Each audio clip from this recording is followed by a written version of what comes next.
Robert from Franklin, North Carolina asks, what about everything in moderation? And I assume, Robert, that you're asking this because you've heard me criticize this maxim in other pieces of my content. I'll break it down to 3 main points for you as to why I have a problem with this. Number 1 is that moderation doesn't actually mean what we think it means. It's so slippery.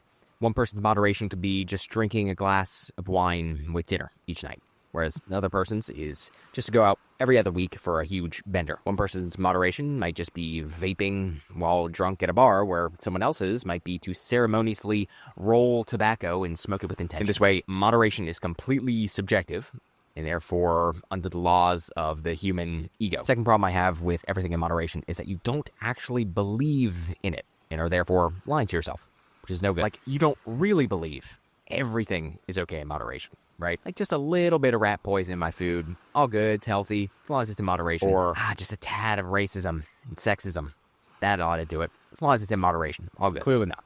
We got to draw the line somewhere. And my last problem with everything in moderation is that we can use it to justify any unconscious behavior. Just because binging YouTube and TikTok for 1 hour is better than binging it for 6 hours does not mean it's good for you. And yet our mind, when we have this everything in moderation motto just playing on repeat, can therefore justify that and make it seem better than it really is. I do recognize that everything in moderation is a pretty good attempt at self-love.